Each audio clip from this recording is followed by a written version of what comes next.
I'm conscious about that. People, the real ones kind of remember that. You know what I'm saying? Very well said. I respect the hell out of that. I want to ask you, and it may be hard to break it down to five. And I don't want to say your top 5 albums of all time, but your top 5 most impactful albums that impacted you and your life the most, that you still kind of keep around on the daily.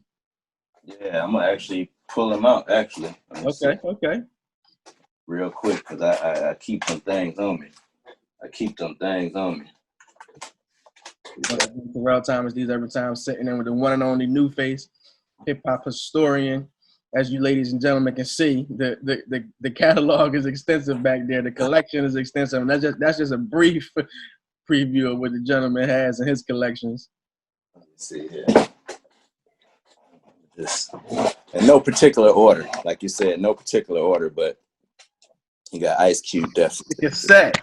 Cats don't even know about cassette. Still functional. And the thing about Detroit, I was telling somebody this, like we had a tape store that I would go to named Damon, called Damon Records. Okay. And when you would buy the cassette, they would open it for you and they would time stamp it. And you would see the date. That says February 23rd, 1993. So like a lot of people be like, how do you remember the dates? Yo, I got the tape. This is the date I literally bought it. Like I was there on release day or sometimes earlier. Like they knew I was always there. Like tapes came out on Tuesday. You can pull up on Monday, bro. I got you. So that Ice Cube is one. That's the one, because he left NWA and it was shaky. You know, it was shaky for him because we didn't know what to expect. But then when he came out with Kill It Will and he linked up with Bomb Squad, I was like, he's in great hands. And I love how he took that West Coast and brought the energy of Bomb Squad, and it worked. Like I'm thinking like West Coast, Public Enemy sound, how is that gonna work? I heard it, I was like, did it. The next one. This one right here. This one right here, the Blueprint. That's that one, because the story, like once again, the story of this is Kanye West gave Guru a beat CD. It was 11 beats on there. 9 of them made this album. The other one was for Alicia Keys, You Don't Know My Name, and another one went to Ludacris. So they all got sold, but they heard this beat CD and was like, yo, we making a project in the weekend.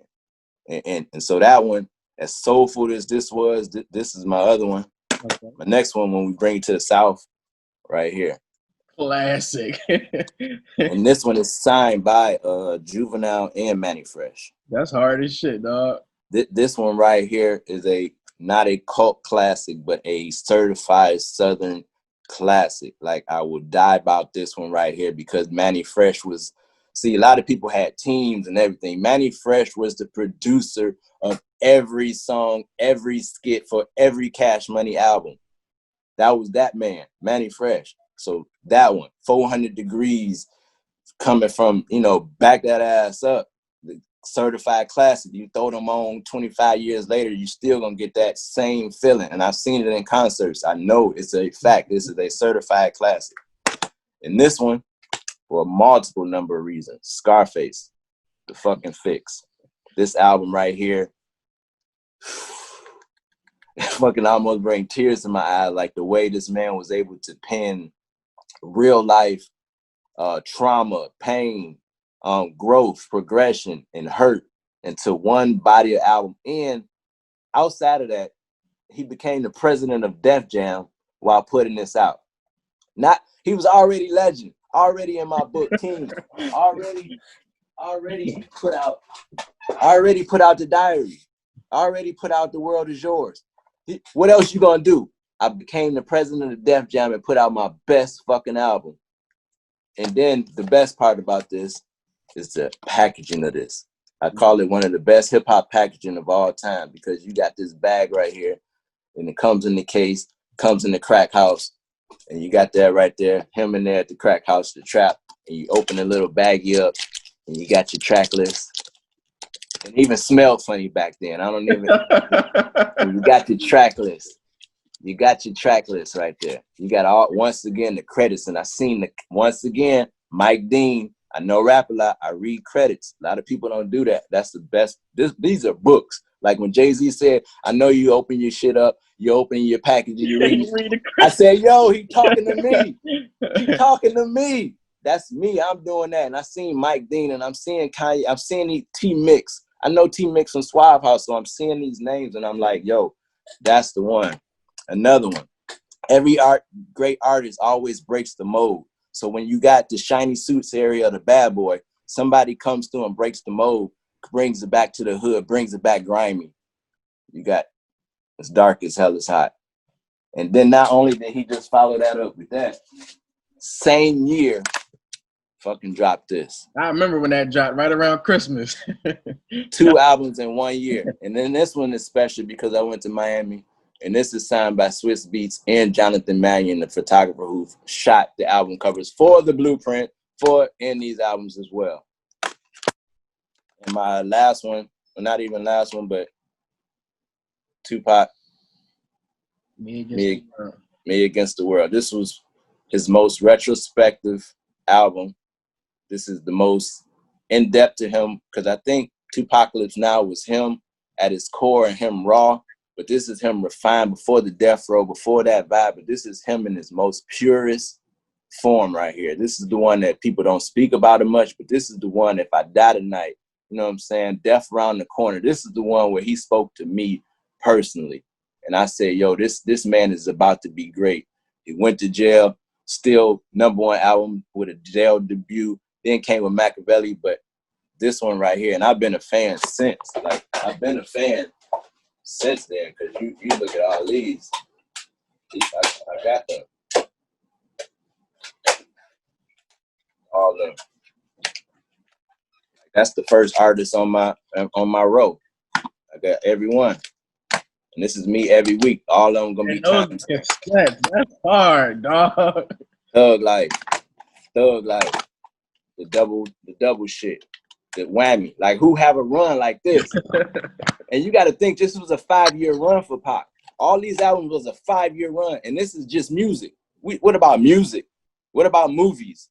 You know what I'm saying? What about the videos? What about the side antics, the court? Like, you got to put respect on that man. And then lastly, like, this, of course, Victory Lap. Like, to see where he was. Like, and once again, when I latch on to an artist, so I start showing support, sometimes it's word of mouth, but sometimes I see him and I'm like, yo, let me see where they're going to go. Let me see where they take it to. Because at first, I seen a kid with long hair from the West Coast. Oh, I seen that before. That's Snoop.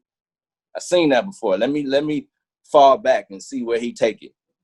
Every time he took it there. Because that was the time when Master P had somebody named Crazy sounding like Tupac. On the West Coast had Gorilla Black sounding like Biggie. You know what I'm saying? And Shine sounding like Biggie. But he evolved to his own voice. But that was a time where people were kind of taking people's sides. So I need to make sure he had his own voice, and he proved that to me, and he proved it to me time and time, but not even just musically, but mentally and spiritually and as a human being. That meant the most. So that's probably my most impactful joints right there. Those are some hard albums right there, and the fact that you still have them in their essence and in the truest form, the cassettes, the CDs, that's hard in itself. Outside of music, I also know. Lastly, and just one more, the honorable mention. Okay. Honorable mention, that purple tape, the Raekwon on the wall and whatnot. Yeah, that one going up there. That's the going up there. That's the real, and that's what I'm saying. Like, you're not gonna get the real autograph. I looked on eBay. I seen one on there that said $10,000, $5,000 for the original purple tape. I'm like, yo, what? Oh, that's what we doing? Okay. You know, I do this for the love, but okay, it's good to know that. You know, times get hard, baby girl. You know, y'all got something. If I ain't here, you know what I'm saying? Hey, you know, we see how much you got love for me, you know. And like you said, with growth, like just seeing the gentrification of Atlanta, it's some hoods that I grew up in that ain't here no more. Like, once again, when I was in Detroit and I got that CAU flyer, it was bushes on the flyer around Clark, Atlanta. But when I got there, that was Project Homes. And in my bedroom, I had all this stuff here. I had a small tape collection, but I had all the magazines. I brought everything with me. Like that's faith. That's faith. Because once I got here, I caught a Greyhound with those trunks, and I put it on the Greyhound and took a cab to CAU front steps to the dorm, Brawley Hall. And I had to register, but I had a trunk full of stuff, and the cab wasn't gonna hold it. I had to have faith, and I put my Foot Lockers on the curb right there. And it could have been gone. It could have been gone. So to see that, and to see that Project Homes was over there, and it was a project, like I almost felt in my element, but I was shocked. But as you say, the progression, those projects are not there no more. It's apartment homes over there. It's the new areas, the new West End. It's a new, you know what I'm saying? And I grew up in the Bluff. When I seen snow in the Bluff, I'm like, yo, I raised my baby girl in that hood. You know what I'm saying? It goes down over there, but you know, one of my favorite movies is A Beautiful Mind, and my man was raising the son, and he was in a concentration camp. And the little boy didn't really know how much danger he was in, so I kept that in mind. Like, I knew my surroundings, but once you come in my house, it's love. Like, I raised children over in the Bluff, so I know how it gets. Like, I walked to Herndon home. We walked down Simpson Road if we missed that 51 bus. We missed that 51 MARTA bus. We walked, and you seeing the heads, you seeing condoms in the street, needles, syringes, baggies, stuff I seen as a kid, but that was my area. That's what I was used to being from Detroit. I grew up on a Herman Garden project, so I knew that, but I always felt the universe kind of protected me in a sense, because I was never fearful in none of those areas, and those people kind of showed love back, because I knew I didn't belong there. I wasn't from it, but I respected the turf. And I received that love, and people see you, like you said, raising your kids around here. You know, it ain't no drama. Like, it was a trap right next door. It was a trap right next door, and it got raided. And my man said, yo, and that's a lot of my collection. That's why I give it up to a lot of my people on lock, because I grew up in that system, and a lot of people didn't make it, but I got calls like, yo, I'm about to do a bid.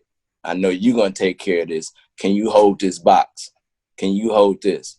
You know what I'm saying? And Nintendo games. And so it's people to this day still on lock, and they like, I knew it. Like, you making me proud, because I still got their stuff. They seeing their stuff on these interviews like this. They seeing it on the Dream Champs, and they seeing it. They seeing their stuff, and they seeing their boy took care of it. So I have a responsibility to them and the culture itself. So, you know. Well said.